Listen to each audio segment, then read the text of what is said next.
Hey guys, welcome back to the Lockdown Podcast with Sean and Cam.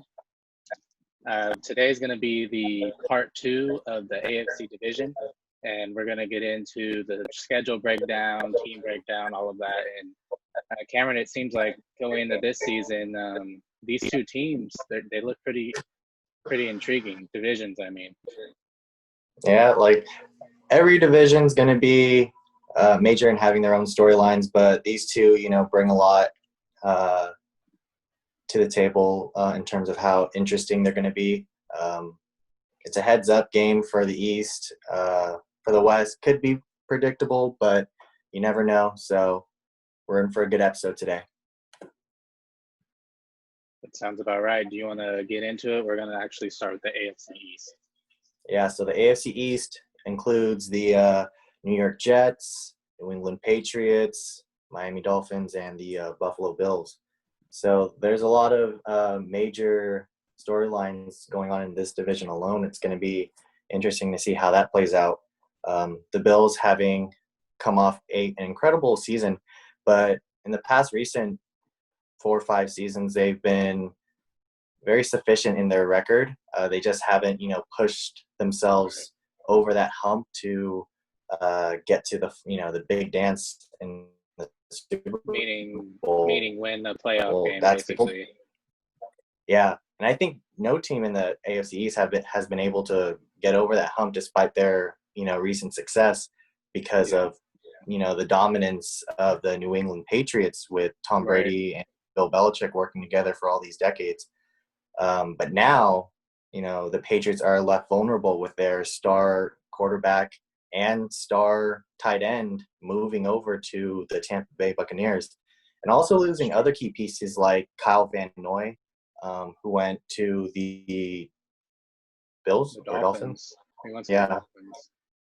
So it's a lot of shakearounds in free agency. In the Jets, there's the current Jamal Adams situation. We don't know how he's feeling right now. He wants to be paid. The Jets, we don't know what their next move is going to be. So hopefully we find out soon, and that'll play a big role in how well the Jets are going to do. But for now, let's just get into the rankings. So first, I have the Buffalo Bills winning their division in the East at a record of 11-5. I just think they're not a fluke kind of team, and I think Josh Allen is really prepared to take that next level step as a quarterback. He has, a cannon of an arm, and I think he's now used to what he has to do as a leader in the locker room, and I think he has what it takes to become one of the top tier quarterbacks in the league. Really? And that, I think that's just me being generous. And also, the Bills, they had a really good sneaky defense this past season. Definitely. And they didn't lose any key pieces on their defense. No. So they have a top 5 cornerback, Tre'Davious White. Yeah. He's like top scary 5. Good. Very, very scary. So their chemistry on defense is going to be intact for the upcoming season.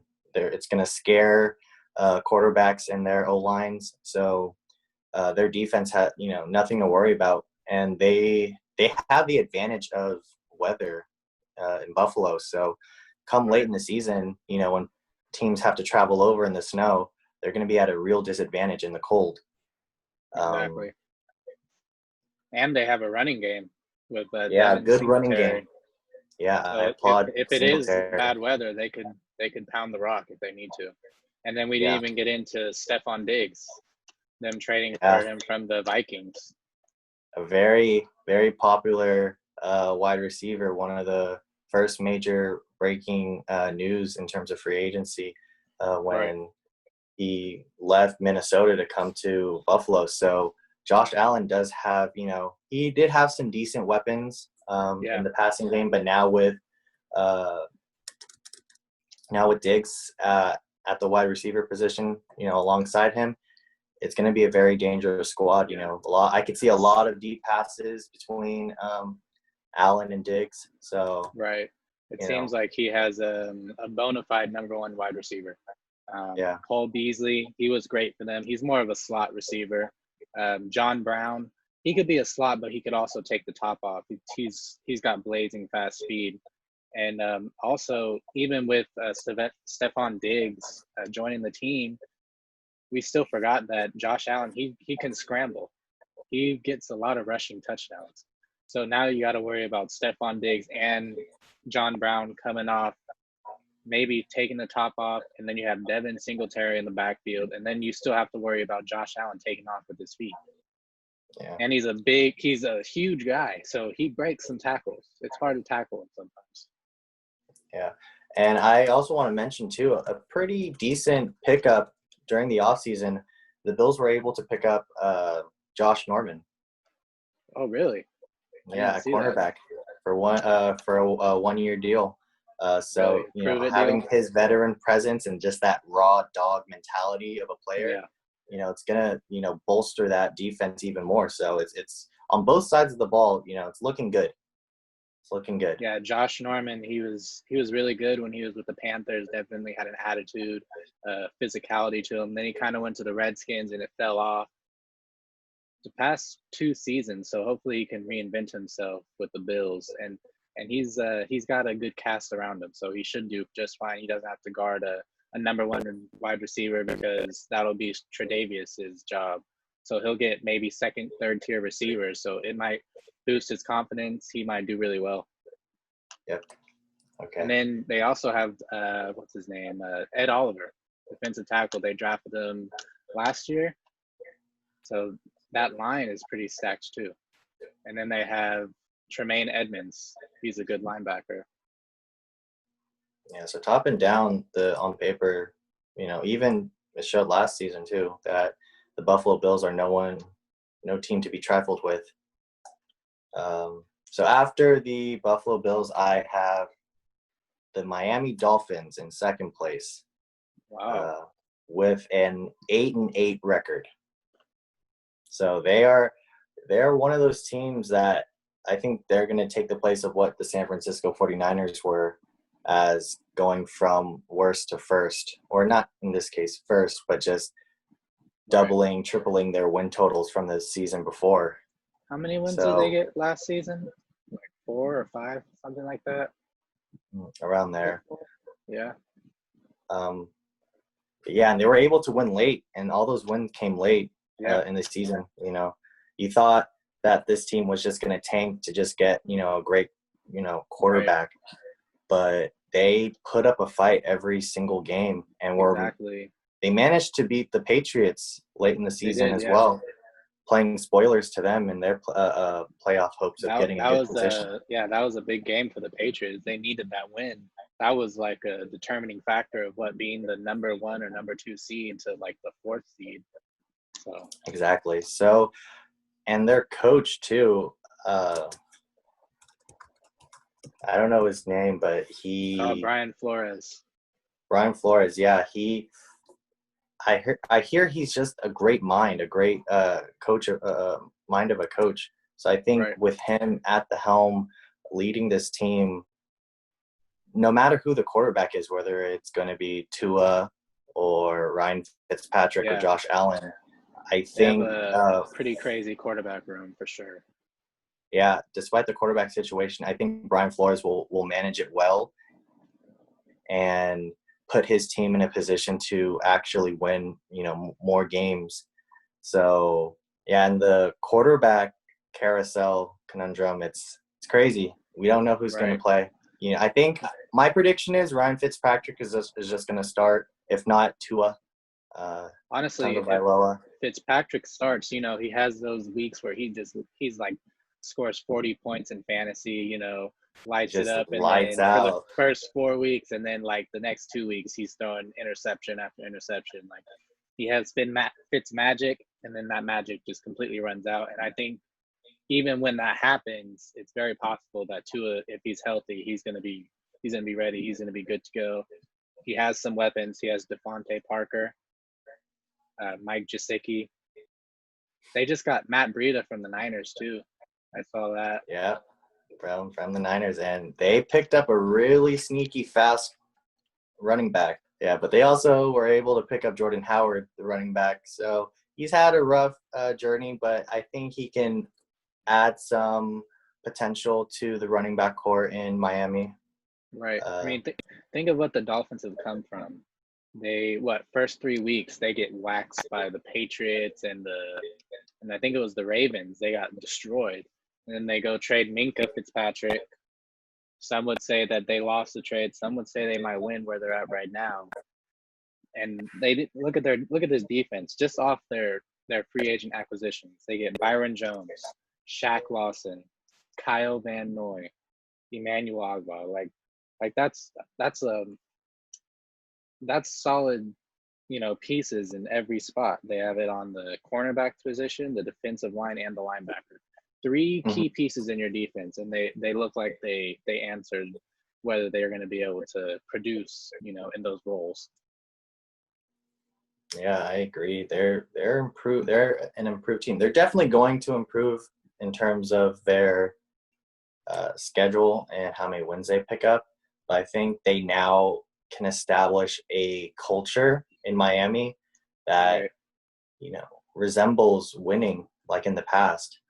So right. I mean, I see them as a company. I mean, if you look at their schedule, they have the Seahawks, the Niners, they have the Chiefs, and then they play the Bills twice.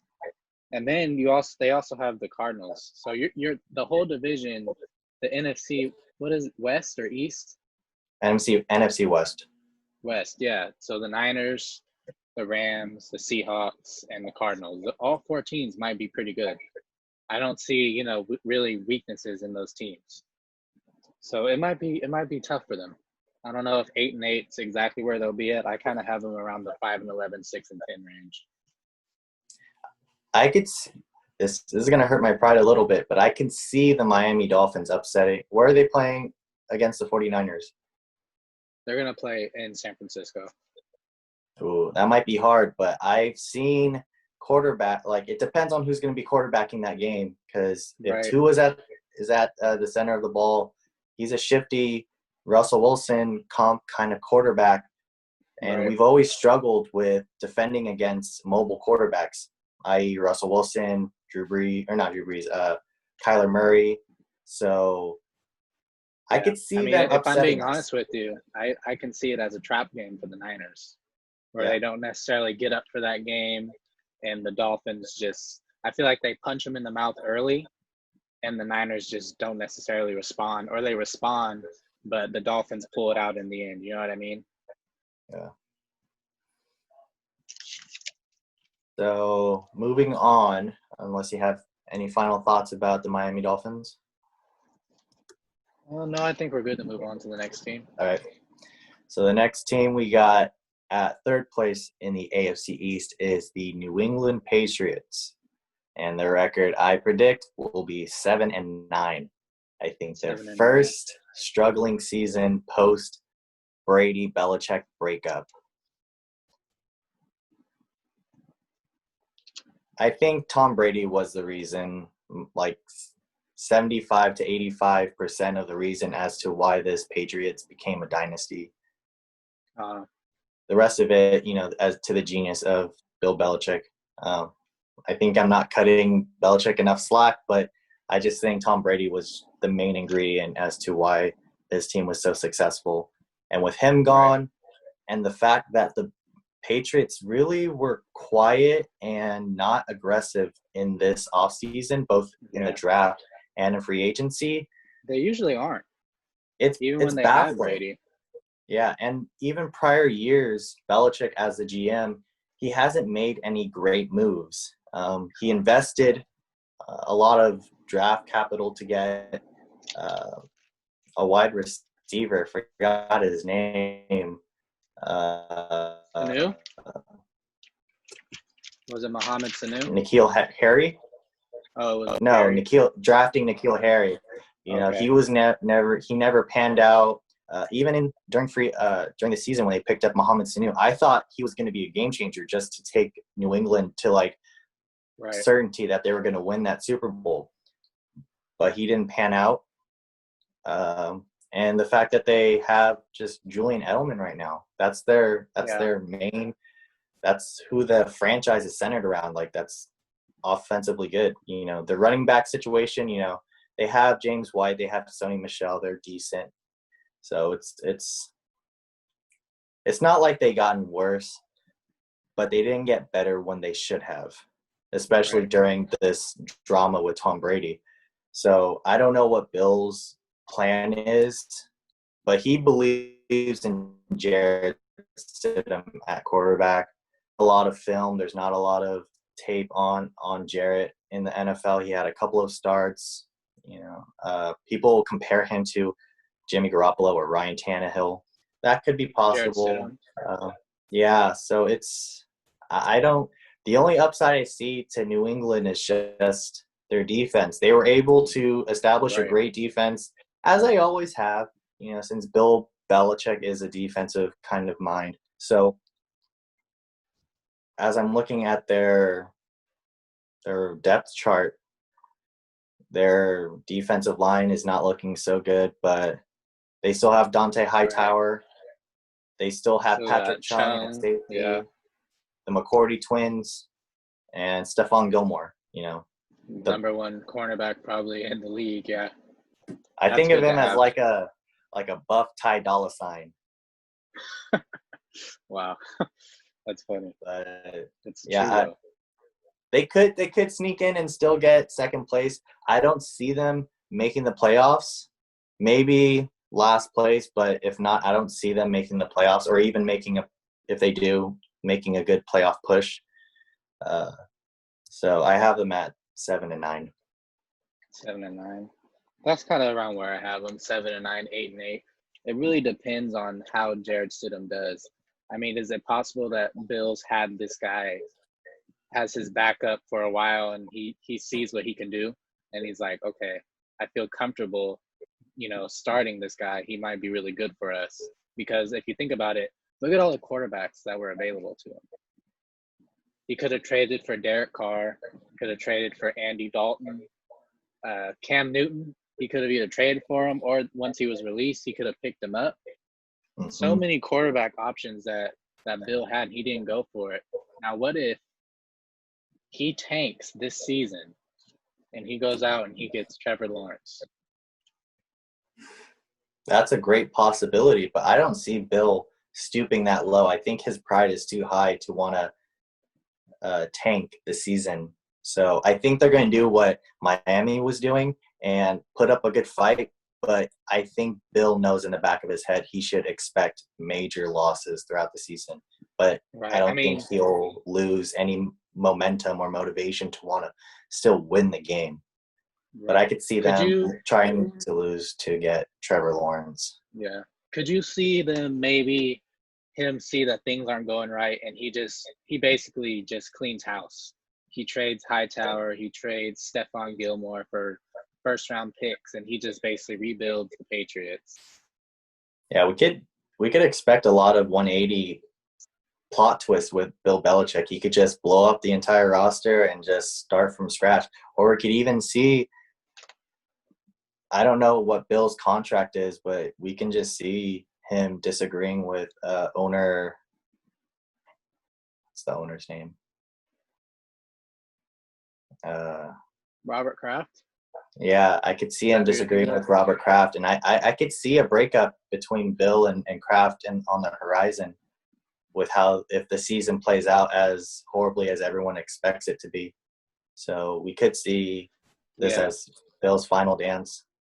And another thing is it's the Patriots, you know what I mean? Like, you can never really count them out until they're actually counted out. And I get, you know, they don't have Tom Brady anymore, but there was a time when they didn't have Tom Brady, and they still won 11 games at one time.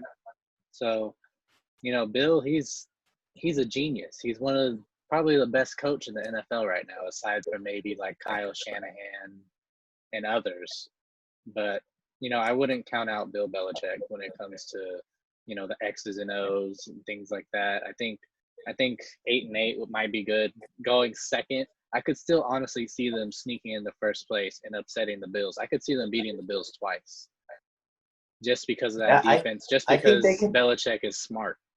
I think, yeah, since Belichick was in that division for decades, he knows how to strategically score against certain teams. But then again, lightning can strike like it did last season, and just they could end up losing to a team out of nowhere. Looking over at New England's schedule, they play the NFC West, and it's going to be tough. They're at Seattle.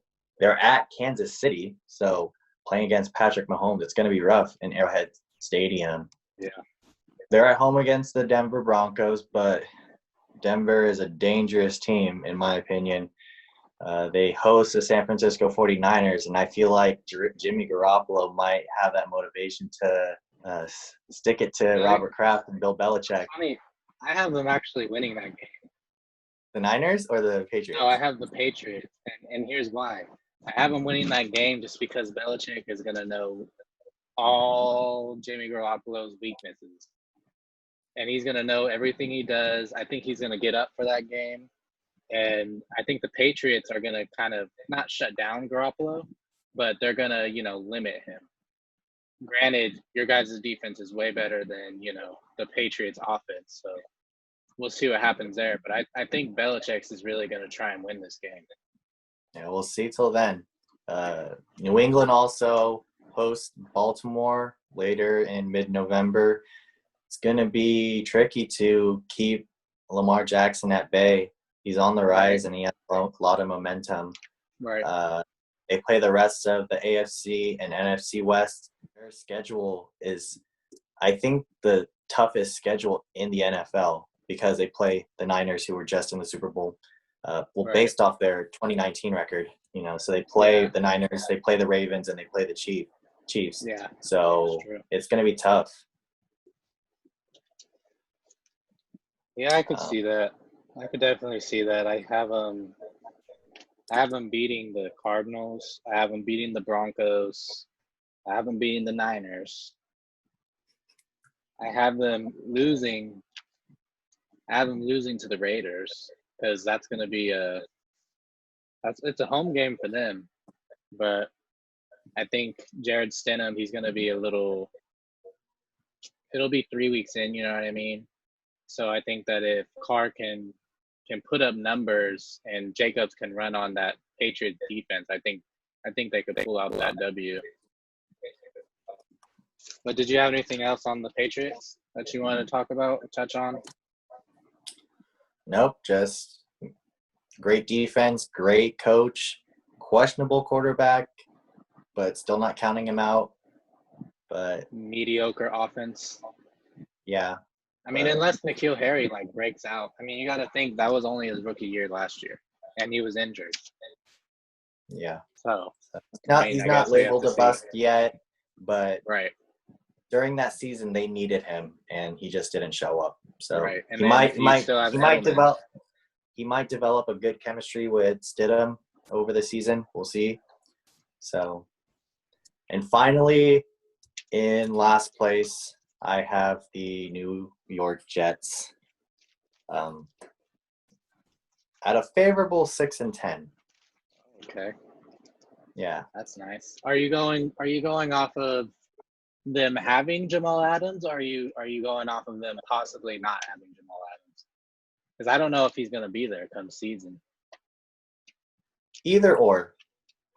I think despite losing Jamal Adams, you lose a lot of defensive toughness and just. But I think Sam Darnold understands what he needs to do. And I think he's one of the more underrated quarterbacks because he has been not supported by a front office that gives him outside of Le'Veon Bell, he has not been able to get enough support. Yeah. And now they signed Rashad Perryman, and they drafted a kid out of Baylor, Denzel Mims. He was pretty high on people's boards. He was like a late first round pick on some boards. So they might have something there. And then they got Mekhi Becton he's that one huge, just ridiculously long, had that huge combine. They drafted him. He's going to protect Darnold. Yeah. So I don't see them succeeding. I think it's going to be just one of those dysfunctional franchises that continues to suffer. But a bright side of the Jets, I think their defense, I think they're going to be good without, not good, but they're going to survive without Jamal Adams if he parts ways with them. Depending on, what pieces they get back, it could be another defensive piece to take over as a safety. They have a good defensive line anchored by Quinnen Williams. Yeah. So he didn't have that great of a year. Yeah, for a high pick. I remember everybody was saying how Cleveland, he was a bust. But if you look at Quinnen Williams, he was not that great either.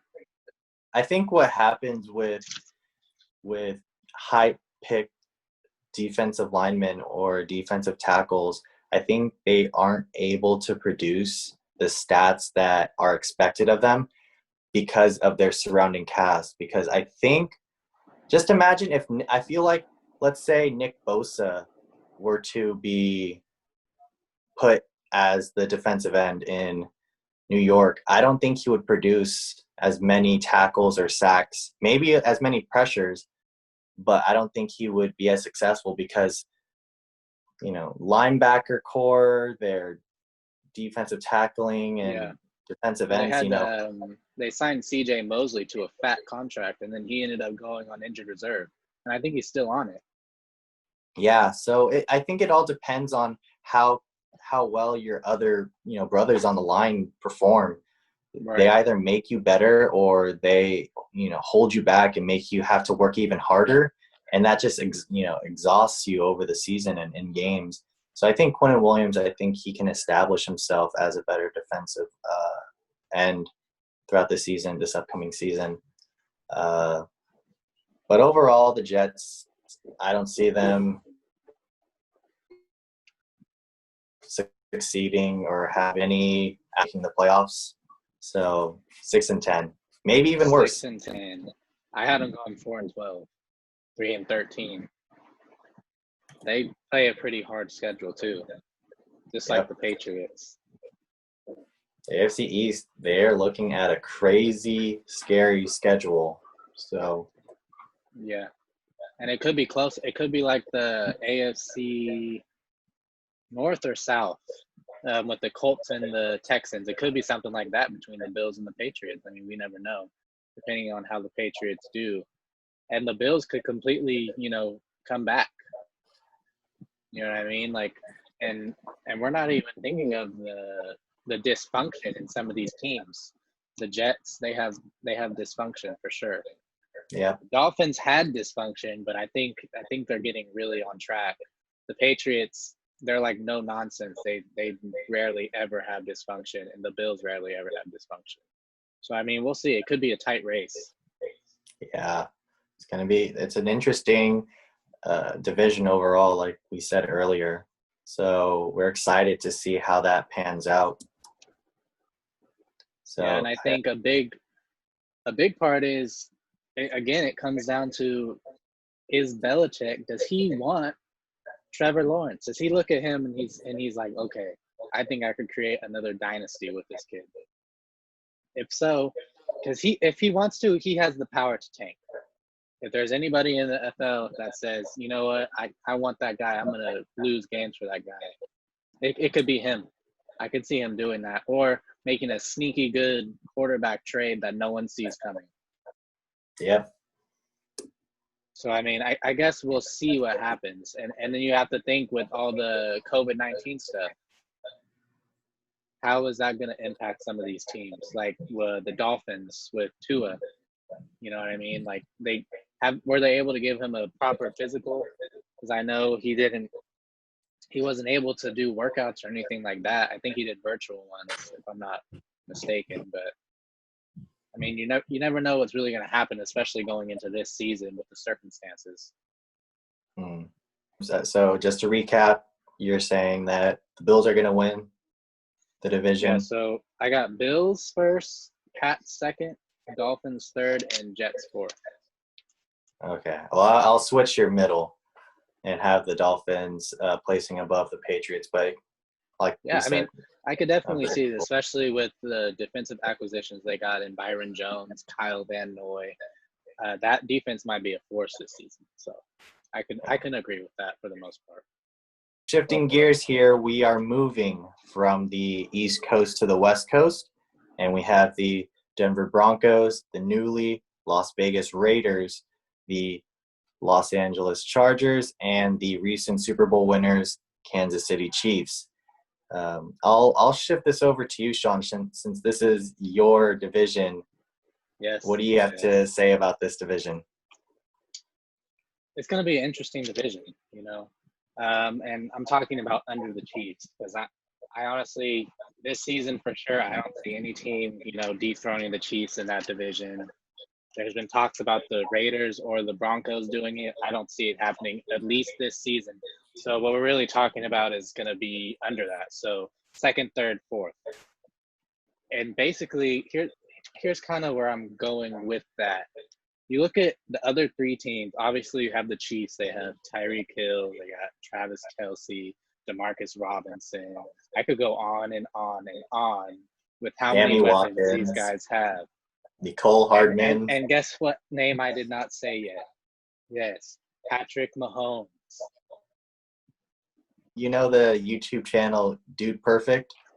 Yes. I'm surprised that they haven't done an episode with Patrick Mahomes. Right. Just doing the no-look passes. And I see a lot of young quarterbacks in high school and in college try to emulate. Like, you know how great you have to be to emulate someone's move? You have people, in basketball trying to do their own version of Michael Jordan. You have kids in football trying to do no-look passes out of nowhere, just pulls up.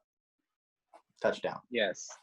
I mean, he has Travis Kelce. He has all the weapons to make it look good, but he could definitely make every single throw.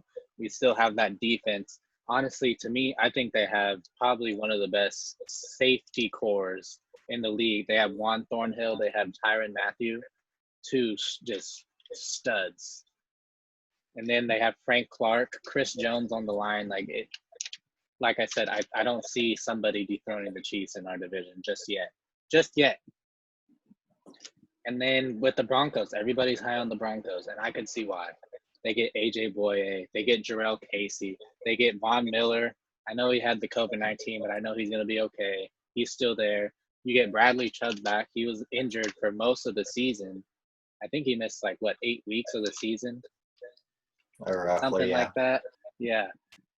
You re-signed Justin Simmons. Everything is looking good. And then guess what? Jerry Jeudy falls to you in the draft. You pick him up real quick. But here's where I have my doubts is you have Drew Lock. He's only started 4 games. We haven't seen Drew Lock start a whole season yet. So I think it's time we pump the brakes a little bit on the Broncos.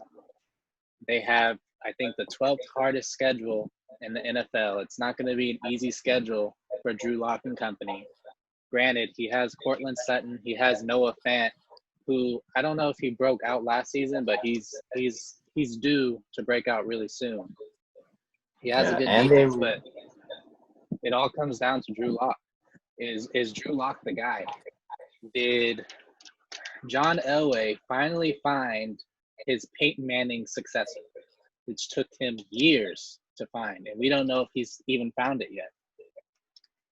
I just would like to insert too, in their offseason, despite being able to pick up a stud in Jerry Jeudy and having pretty good weapons for Drew Lock to play with, another great piece they are able to add to their offensive lineup is Melvin Gordon.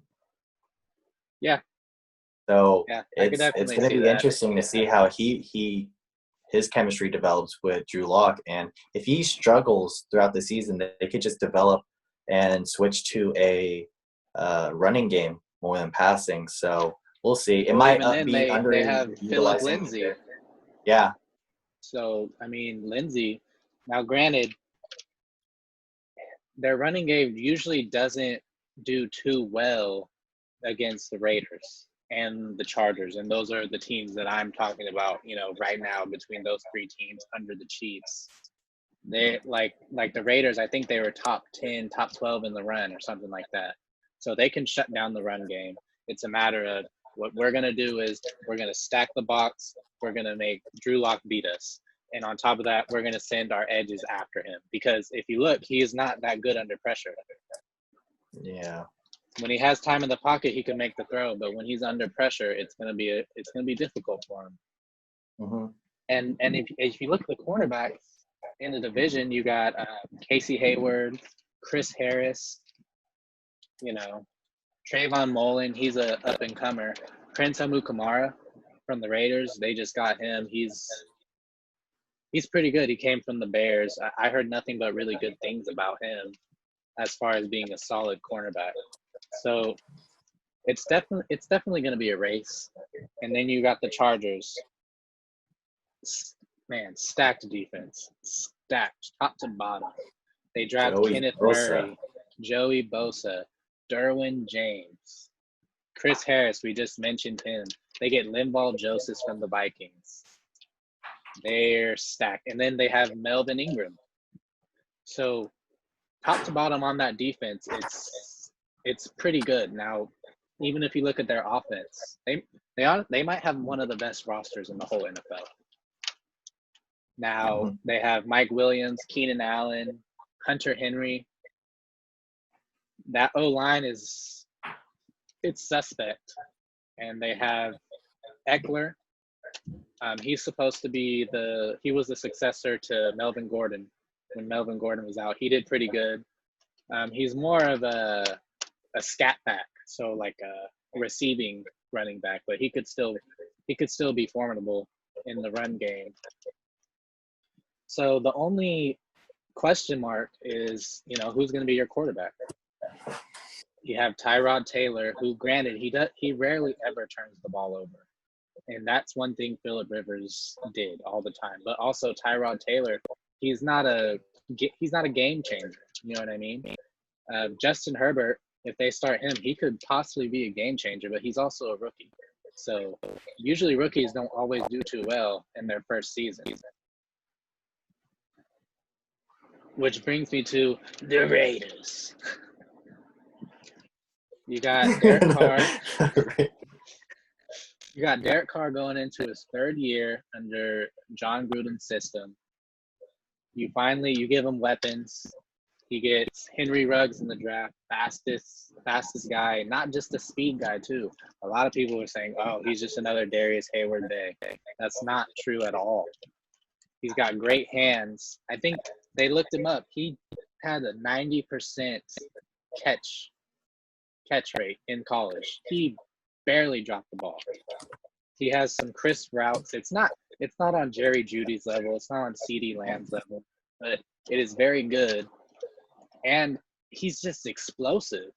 He could take it to the house on any play, anytime you give it to him. Okay. And then you get Damon Arnett. Now, a lot of people are saying he's a reach. It depends on really who you talk to. But I'm going to tell you this stat that I saw. In his 4 years at Ohio State, he never gave up more than one touchdown in each season. I don't care if he's guarding the number 1 receiver, the number 2 receiver. That's impressive, especially when you have Jeff Okudah on the other side. They're not going to try and throw it to Jeff Okudah, so they're going to pick on Arnett, and Arnett more than held his own. He's a sure tackler, and he can sometimes be a ball hawk. And a lot of people are high on this kid that the Raiders drafted, Lynn Bowden. He was a wide receiver. He was a running back and a quarterback. He was kind of like your Taysom Hill in college when he was with the Wildcats, Kentucky. They're saying he could be a huge X factor.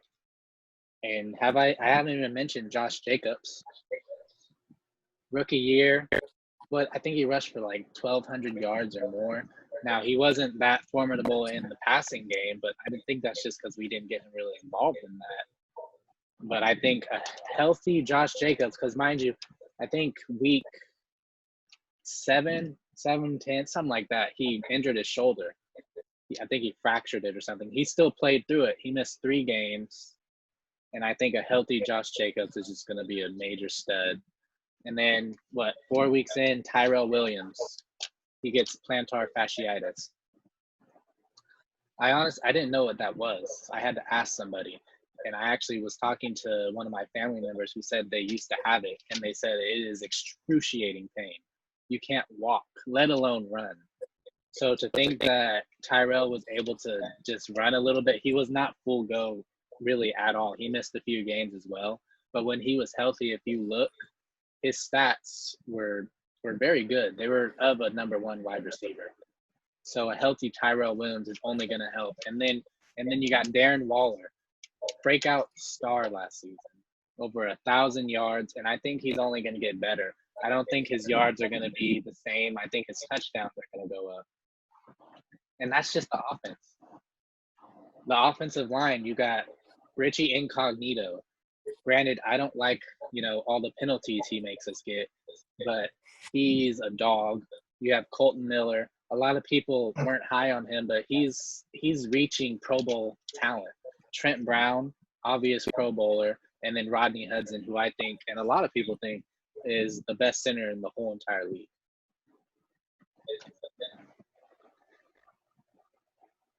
And then you got to think, we're looking at the defense now. I think it got a lot better. You go, last season we got gashed. We didn't have any covered linebackers. We always got beat. Tahir Whitehead, great tackler, but man, he could not cover for his life. A quarterback would eat us up in the short passing game and take it for 20 plus yards. So we upgraded at the linebacker position. We got Nick Kwiatkowski. I think I said that right. Kwiatkowski from the Bears. He was itching to be a starter. When he finally started for the Bears one year, he was short of phenomenal. That kid was a stud. We picked him up. And then we go out, we get Prince Amukamara from the Bears, also very good. And then another huge addition, we got Corey Littleton from the Rams, probably a top 5 linebacker. And I want you to actually speak more on Corey Littleton because you guys actually played him in your division the past few years twice. So if you can give kind of a scouting report on him, that'd be great. Yeah, he's had a few years in the NFL under his belt, and the Raiders, they feel like they found a jewel in him, signing him to 3 years, $36 million.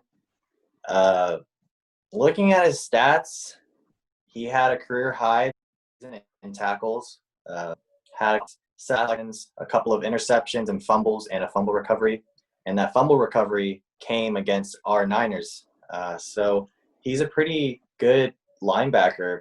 He could pay good dividends for your team, especially since you said so yourself, your linebacking core wasn't as good as the line or your backfield or your defensive backs. So that was your guys' weakness. I think you guys have a major upgrade with Corey Littleton, as hard that is to say, but a great pickup. Pro Football Focus, they ranked him, I believe it was either number 1 or number 2 in coverage and as the coverage linebacker. And the Raiders could not cover for their life, so they said, you know what, we got to go get a coverage linebacker. And they just happened to go get the number 1 coverage linebacker in the NFL. And I'm all for it. And then on that defensive line, you got Max Crosby. I think he had 10 sacks his rookie season. Yeah.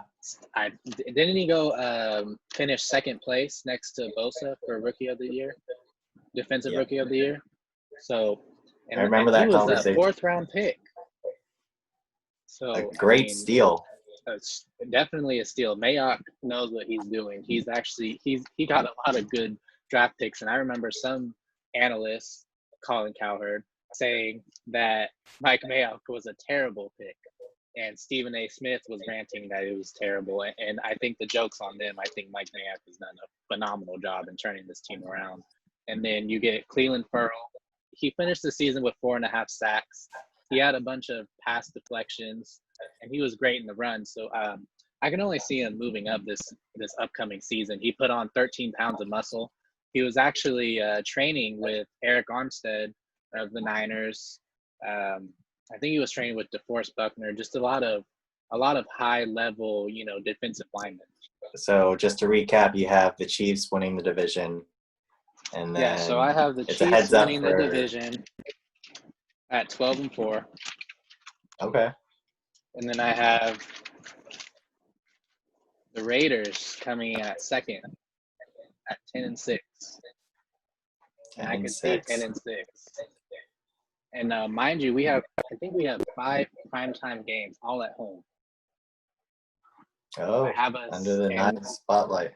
Yeah, again in that new stadium, beautiful stadium, and I think it's good for us to have a breath of fresh air. I think they're ready to, right the wrongs that happened in the past and just get back to winning. And I have them going 10-6. I have them sweeping the Chargers. I have them splitting with the Broncos, and I have them splitting with the Chiefs. I actually have the Raiders. Yes, I have the Raiders beating the Chiefs in Las Vegas. I don't have them beating them in Kansas City, which honestly it could happen because it's actually going to be in week 5 that they go to Kansas City, so it's not going to be super cold or anything like that. But it also comes down to how's Derek Carr going to do? Is he going to shine with all his weapons, which I think he is. He was really formidable. 21 touchdowns, I think 7 or 8 interceptions, not too bad, pretty solid. Over 4,000 yards, 70% completion. He's a good quarterback, and I think if you put weapons around him, which he did, he's going to show you. I don't know if he'll go, putting up numbers like in 2016 like he did, because we're more of a run first, pass second type of team. But I have us going 10-6, the Raiders that is, and then third place I have the Broncos. I have the Broncos going 7-9, 8-8. And then I have the Chargers 6-10, 7-9, somewhere around that range. Dang. Yeah. So you must really hate your division. I don't hate my division. Like I said, I think the Broncos are overhyped.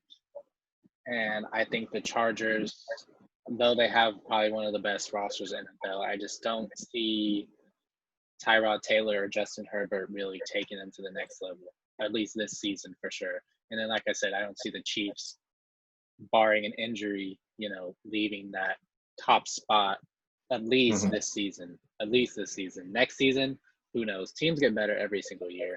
And I know the Broncos did. I know the Chargers did. But like I said, it really depends on Drew Lock. If Drew Lock, ends up like the next Lamar Jackson and goes off in his second year and is great, and then I can see the Broncos making a real good, push. But I think the Raiders they were at the doorstep last season. They were ready to go to the playoffs. They were in the playoff hunt until week 17. Mm-hmm. They had a chance to actually go to the playoffs, and there were games that they honestly should have won that season. So I think they're knocking on the doorstep. I think the third year with Gruden for Carr is just going to work wonders. I think Josh Jacobs healthy, Tyrell Williams, Darren Waller, all that. It's only going to help them, especially with our defense. I think our defense is going to be hopefully top 15 this year. Okay. Wow, you had a lot to get off your chest. Tell me what you think. Hey, this is my division, okay? When we talk about your division, you can talk everything you want. Yeah, no problem. No issue. I'm going to keep this short and simple. Kansas City Chiefs win the division. It's a given. Include, weapons all around. Patrick Mahomes, Andy Reid. Point blank simple. 13-3. I have them having a very successful season with Patrick Mahomes. In second place, I have it as a tie, but I'm just going to give it to the Broncos at 9-7 and the Las Vegas Raiders 9-7. It's only one loss short. It's a one loss more than what you predicted. But I'm jumping on the hype train for the Denver Broncos, not because of Drew Lock. I don't know how he's going to pan out, but I do believe that defense is just going to be crazy good with Bradley Chubb and Von Miller, just bona fide studs up front. And the Raiders, as you said, they're so underrated. I'll tell you, they're so underrated. But it's because they have been inside of a dangerous division, Right. And I think this upcoming season, the most competitive two divisions in the league are going to be both the NFC and AFC West. You could probably predict who's going to be first, but I think if you stack up the West, all the teams against every other team, no one comes close. Maybe the Baltimore Ravens, but no one else comes close. Yeah. So I have the Broncos and the Raiders tying for second, interchangeable. But I'm just going to give it to the Broncos for now. Both do you have a splitting the division, or do you have a sweep? How do you have it? For first place? No, between the Broncos and the Raiders. I just want to know division-wise. Do you have it being 1-1 or 2-1? Not 2-1, 2-0. Like Raiders splitting or within their divisional battles, I can see them sweeping either the Broncos or the Chargers. Right, because if the Raiders sweep the Broncos, then they automatically go above them. You know what I mean? So then you would have them probably splitting. Yeah, I could imagine it, but we'll see. And then finally, I have the Chargers going 500 with an 8-8 schedule. I just don't know if, like you said, their quarterbacks can elevate the play of the great wide receiver core. And just despite having a great defense, especially with Derwin James coming back, I think it's just going to be tough for Anthony Lynn to get them through the season. But I still believe that it could be competitive. I could be completely wrong, but at the moment right now, I just have Chiefs, Broncos, Raiders, and the Chargers. I mean, if you really think about it, the NFC and AFC West can each have 3 teams in their division go to the playoffs. It's going to be wild and scary. Because of the 7-team parlay now. Mm-hmm. It could be the Chiefs, Raiders, and the Broncos all going to the playoffs. And the Seahawks, the Niners, and the Cardinals or Rams going. I can definitely see that happening. Yeah. Do you have any more thoughts on the division? No, I think for the most part we covered it. I just see a lot of promise from the second years and the upcoming freshmen, rookies. So it should play like hopefully we get the season. If not, it's understandable because of COVID. We want to protect our players. We don't want to put them in any risky situations. I saw a article, and it basically said the owners in the NFL are gonna push for the season no matter what. Like they're all in on this season, so it looks like we're gonna have NFL. We're gonna have football this season. It's just a matter of our fans gonna be there or not. And honestly, if fans aren't there, then this could take a huge impact on our our schedule breakdowns. Fans make some teams. Like I think the Raiders. If the Raiders don't have fans, it might be tough for them to win some games.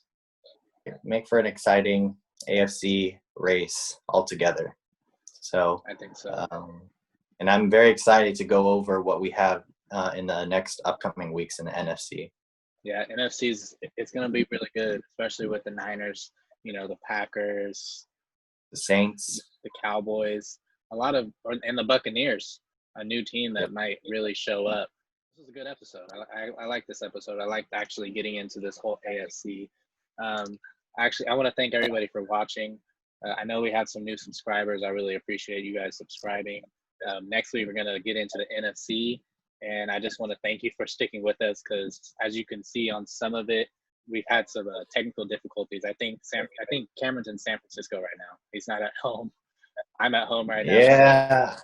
So the technical difficulties, they've been pretty taxing on us right now. Anyways, thank you guys for watching. I hope you have a great weekend and tune in next time.